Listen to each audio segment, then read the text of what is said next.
నా పేరు doctor Pradyumna Reddy, consultant interventional radiologist and non surgical specialist. So slip disc అంటే ఏంటి? స్లిప్ డిస్క్ వచ్చింది అంటే మనం భయపడాల్సిన విషయమా కాదా?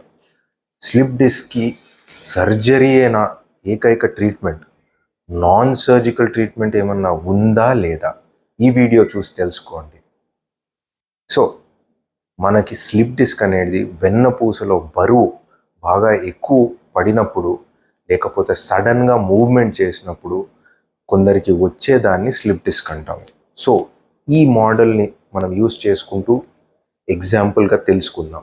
సో స్లిప్ డిస్క్ అన్నప్పుడు మనం ఈ బొక్కలో, అంటే ఇది వెన్నపూసకి ఒక మోడల్ లాంటిది. సో దీంట్లో బాగా బరువు పడ్డప్పుడు ఇలా బల్జ్ అయ్యి ఇక్కడ నుంచి వచ్చే నరాల మీద ఒత్తిడి పడ్డప్పుడు దీన్ని స్లిప్ డిస్క్ అంటారు.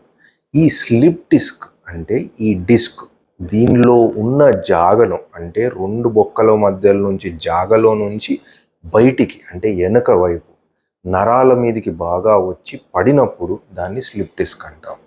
సో స్లిప్ డిస్క్ అన్నప్పుడు మనకి ఏమి సూచనలు ఉంటాయి? సూచనలు ఏంటి అంటే, నాకు స్లిప్ డిస్క్ వచ్చింది అని ఎలా తెలుస్తుంది?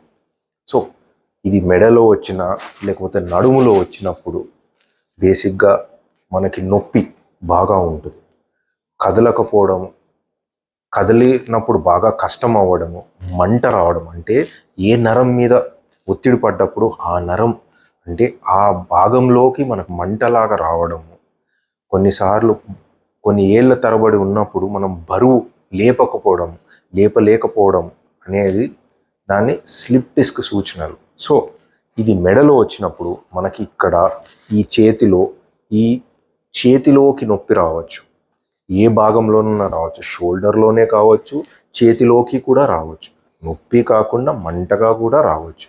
నడుములో వచ్చినప్పుడు మనకు తొడలోకి, కాళ్ళల్లోకి, వెనక వైపు, నడుములో వెనక వైపు కూడా నొప్పి ఉండడం కామన్, సహజం.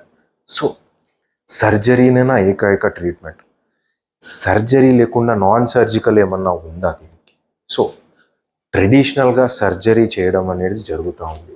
ట్రెడిషనల్గా సర్జరీ అన్నప్పుడు ఈ వెనుక వైపు, ఈ స్పైన్లో ఉన్న వెనుక వైపు ఉన్న బొక్కలోని కట్ చేసి లోపలికి వచ్చి ఈ డిస్క్ అనేది దాన్ని తొలగించడం అనేది జరుగుతుంది. కానీ ఈ సర్జరీ చేసినప్పుడు ఈ బొక్కలని కట్ చేసినప్పుడు బ్యాలెన్స్ అనేది షిఫ్ట్ అవుతుంది. అంటే మనం ఒక బొక్కని ఒక భాగం తొలగించినప్పుడు కొన్ని ఏళ్ళ తరబడి మనం ఈ బోన్ మీద వెయిట్ అనేది తీసుకోకపోవడం కారణంలో ఈ స్లిప్ డిస్క్ వేరే జాగాలలో, అంటే వేరే లెవెల్స్లో రావడం అనేది కామన్గా జరుగుతుంది. ఇప్పుడు ఈ దానికి మనం ఒక చిన్న ఇంజెక్షన్ మాత్రమే ఇచ్చి దాన్ని అనేది తగ్గించడం అనేది చేయొచ్చు. సో ఈ స్లిప్ డిస్క్కి ఇలా బయటికి వచ్చినప్పుడు మనం వెనక వైపు నుంచి గైడెన్స్లో, అల్ట్రాసౌండ్లోనే కానివ్వండి, సిటీలోనే కానివ్వండి, ఫ్లోరోస్కోపీలోనే కానివ్వండి, ఇలా ఒక ఇంజెక్షన్ దగ్గర పెట్టి దాని దగ్గర ఇంజెక్షన్ ఇచ్చినప్పుడు ఆ వాపు అనేది తగ్గుతుంది. ఆ వాపు తగ్గినప్పుడు బేసిక్గా నార్మల్గా మన సిమ్టమ్స్, అంటే నొప్పి, మంట, అవన్నీ కామన్ సిమ్టమ్స్ అనేది తగ్గుతుంది. నొప్పి, మంట కాకుండా కొన్నిసార్లు స్పర్శ తెలియకపోవడం అనేది కూడా రావచ్చు.